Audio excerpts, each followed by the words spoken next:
ज़रताज गुल वज़ीर एक तवील अरसे के बाद किसी टीवी शो में आज पहली दफ़ा हाजिर हो रही हैं। बहुत शुक्रिया मोहतरमा ज़रताज गुल वज़ीर साहब, आप डायरेक्ट लाइन में हमारे मेहमान के तौर पर आईं। इसके लिए हम आपके शुक्रगुजार भी हैं। आप इलेक्शन भी जीती, उसमें मुबारकबाद भी कबूल कीजिए। इससे पहले कि पाकिस्तान तहरीक इंसाफ आप और आपके इरादे जो हैं उस पर मैं तफसील से आपको बात करूँ, नाज़रीन के इत्तला के लिए कि आज लाहौर हाईकोर्ट बार एसोसिएशन के इंतखाबात थे। 29,000 से ज़ायद यहाँ रजिस्टर्ड वोटर्स हैं। यहाँ असद मंजूर भट्ट जो कि हामिद खान ग्रुप यानी PTI के हिमायत याफ्ता उम्मीदवार हैं, वो जीत गए हैं और नायब सदर भी इन्हीं की जमात से मियाँ सरदार अली मुंतखब हुए यहाँ पर। ये इस चुनाव का मैं जिक्र इसलिए कर रहा हूँ कि 29,000 रजिस्टर्ड वोटर हैं। आज मुझे उन्होंने बुलाया, मौका मिला कई सहाफ़ियों के साथ देखने को कि वोटिंग होती कैसे है। बायोमेट्रिक वोटिंग उन्होंने वहाँ पर करवाई और साथ रिवायती पर्ची भी रखी थी। और जिस सिस्टम पे, जिस कंप्यूटर पे बायोमेट्रिक के ज़रिए वोट डाल रहा था, वो मेन कंप्यूटर मेन सिस्टम पे लैंड कर रहा था। 15 मिनट बाद 5 बजे पोलिंग ख़त्म हुई तो ये नताइज सामने आ गए थे। वकला का ये मानना था कि आप ये निज़ाम देखें, ये निज़ाम अगर मुल्क पर नाफिज हो जाए तो शायद धांधली की शिकायत ना हो। धांधली का जहाँ तक हम जिक्र करते हैं, PTI सरापा एहतजाज है, पंजाब में हुकूमत साजी हो रही है, वफाक में जोड़ तोड़ हो रहा है, लेकिन अक्सरियत जिसके पास है वो हुकूमत नहीं बना पा रही, उन्हें रिजर्व सीट्स भी नहीं मिल पा रही। ज़रताज गुल साहिबा, आपने हल्के NFC DG खान से भारी लीड के साथ जीती, 60,000 से ज़ायद वोटों से। आज़ाद उम्मीदवार सिर्फ 32,000 ले सके, ये 94,000 से ज़ायद वोट लेके कामयाब हुई। आपको मुबारक जी, आप इंतखाब जीती हैं। और मैं बात करता धांधली की, आपके यहाँ तो 60,000 की लीड है, यहाँ धांधली की शिकायत क्यों नहीं है? Thank you Ajmal. मैं बहुत अरसे के बाद आज मीडिया को फेस कर रही हूँ, आपका शुक्रिया। मैं पहले तो अपने डेरा गाजी खान के गयूर अवाम का शुक्रिया अदा करती हूँ कि उन्होंने मुझे इतनी भारी अक्सरियत से दोबारा अपनी सीट पे मुझे MNA मुंतखब किया। मैं उनका जितना भी शुक्रिया अदा करूँ कम है। मेरे फॉर्म 45 के मुताबिक अगर आप मेरी कहानी पढ़ लें तो मेरी तो बहुत बड़ी लीड है। मेरा वोट बहुत ज़्यादा लिया है। लेकिन ये कि मुझे तकरीबन 1.5 दिन के बाद जो है वो रिज़ल्ट दिया गया। 7 घंटे में बाहर RO के दफ्तर रही, मुझे अंदर नहीं जाने दिया जा रहा था। और उससे पहले मेरे कागजात नामजदगी को मुस्तरद करके ट्रिब्यूनल से मैंने जाके पास करवाए। RO के सामने ही मेरी जो प्रपोजर और सेकेंडर थी, वो मेरी ख़वातीन थी, उनको अरेस्ट कर लिया गया। मैंने बड़ी मुश्किलों से उनको छुड़वाया, मुझे डेरा गाजी खान जाने नहीं दिया गया। इसके बावजूद भी अगर धांधली की शिकायत करने लगो तो फॉर्म 45, फॉर्म 47, फॉर्म 49 आपस में नहीं मिलता। छोटी सी एग्जांपल आपको देती हूँ कि जब मेरे चीफ पोलिंग एजेंट जो कि लॉयर हैं, जब वो RO के दफ्तर गए जहाँ पे पोस्टल बैलेट पेपर था, तो 6,000 उसकी तादाद थी पोस्टल बैलेट पेपर की।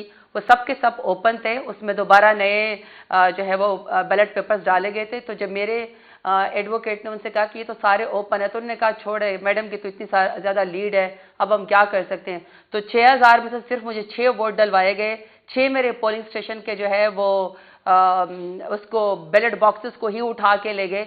लेकिन इसके बावजूद भी चूंकि मेरा इतना वोट था, मेरा इतना ज़्यादा वोट था कि काटते काटते भी 65,000 की अल्हम्दुलिल्लाह मेरी लीड थी। उसके लिए मैं इमरान खान का और अपने डेरा गाजी खान की गयूर अवाम का शुक्रिया अदा करती हूँ। पूरा पाकिस्तान सरापा एहतजाज है। अब मसला ये है कि आपका इंतखाब तो अपनी जगह हो गया। अब आपके मुखालिफिन ये कहते हैं कि जहां से आप जीते वहां आपकी दलील ये कि वोट बड़ा पड़ा और धांधली नहीं हुई, शफाफ इलेक्शन हुआ।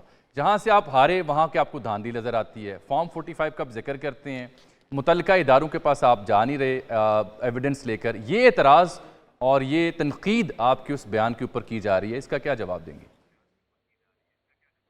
नहीं अजमल, देखें, जिसको धांधली का होता है ना, जो रनर अप होता है, फर्स्ट रनर अप, जिसका 2,000-3,000 का होता है, फ़र्क होता है, ज़बरदस्ती जो डाला गया होता है, जब आपका फॉर्म 45, फॉर्म 47 और फॉर्म 49 से नहीं मिलता।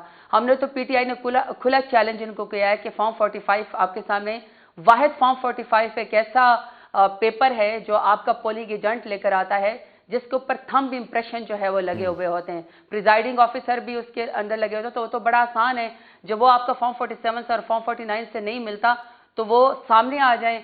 दूसरी बात ये कि ट्राइब्यूनल तो अब अनाउंस हुए ना, 2018 में भी सबसे ज्यादा हमारे ही कैंडिडेट ट्राइब्यूनल के अंदर गए थे। तो इसका मतलब है कि हमारे साथ ही धांधली हुई थी। आज क्योंकि हमें क्लियर मेजॉरिटी नहीं देनी थी, और वो फिर हुआ भी यही है कि रजीम चेंज के अंदर हमारे वो बंदे जो है वो खींच के और हमें वो हमारी हुकूमत को गिरा दिया गया।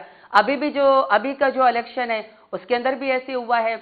जहां तक उसकी बात है कि जो जीतने वाले कह रहे हैं, यानी PMLN की बात कर लेते हैं, वो समझते हैं कि वो लोग जीते हुए हैं।